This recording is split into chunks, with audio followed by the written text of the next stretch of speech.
ज्येष्ठ आणि प्रतिभावान दिग्दर्शक अभिनेता अमोल पालेकर यांच्या मराठी रूपांतरणातून अवतरलेला पगला घोडा हा नाट्यप्रयोग युवराज घोरपडे यांच्या दिग्दर्शनातून राज्य नाट्य स्पर्धेच्या मंचावर मंगळवारी सादर करण्यात आला। प्रेमातून आत्महत्या केलेल्या अज्ञात तरुणीच्या अंत्यसंस्कारासाठी जमलेल्या शशी, लालू, बाबू, कार्तिक आणि हेमंत या 4 पुरुषांभोवती हे नाटक फिरतं। हे नाटक स्त्री-पुरुष संबंधांवर लक्ष केंद्रित करतं आणि पितृसत्ताक व्यवस्थेत महिलांच्या अधीनतेवर भर देतं। पागल घोडा हे शीर्षक इथं पुरुषांच्या प्रती असणाऱ्या स्त्री प्रेमाचं द्योतक आहे, ज्याची लगाम स्त्रियांच्या नाही तर पुरुषांच्या हाती आहे, जे त्याला तुडवून पुढे जातात। संहितेचे मूळ लेखक आणि अनुवादक दोघेही तितकेच प्रतिभावान। त्यांचं विचारसत्व समजून घेऊन दिग्दर्शक युवराज घोरपडे यांनी त्या प्रत्येक शब्दाची केलेली मंचीय मांडणी आणि अभिनयातून रसिकांपर्यंत पोहोचणारा आशय ही सारीच नाटकातील प्रक्रिया कठीण होती। मानवी आयुष्यातील प्रेमाची कथा यातून मांडण्याचा प्रयत्न केल्याचं दिग्दर्शक युवराज घोरपडे यांनी यावेळी सांगितलं।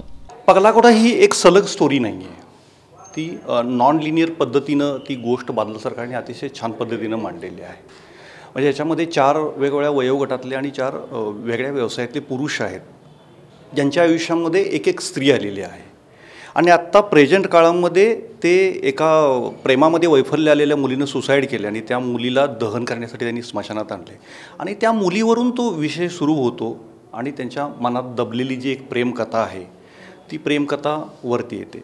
आता अलीकडे टेलिव्हिजन किंवा सिनेमामध्ये जी आपण प्रेमकथा बघतो त्याला वेगवेगळे कंगोरे असतात, पण ही जी प्रेमकथा आहे ह्याला एक लिटरेचर व्हॅल्यू, एक साहित्यिक मूल्य आहे। म्हणजे कादंबरी वाचल्याचं तुम्हाला ज्याला आपण लिटरेटिक व्हॅल्यू म्हणू, ती लिटरेटिक व्हॅल्यू ह्याला खूप चांगली आहे।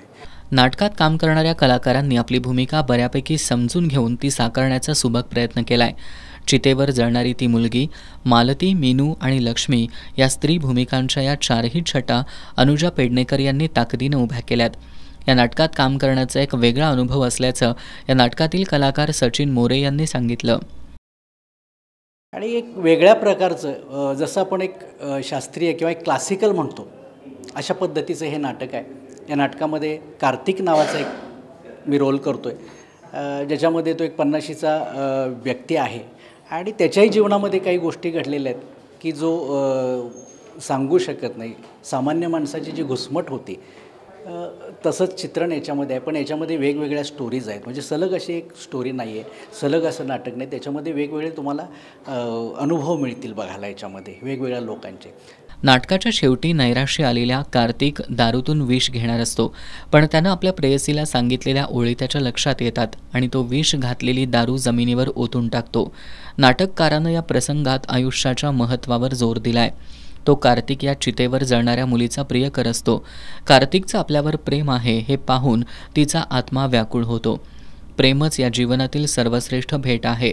जर हा पगला घोडा आहे तर त्याची लगाम एकाच्याच नाही तर दोघांच्या जोडीच्या हाती असला पाहिजे, असा संदेश देऊन सांगून पगला घोडा हे नाटक संपतं।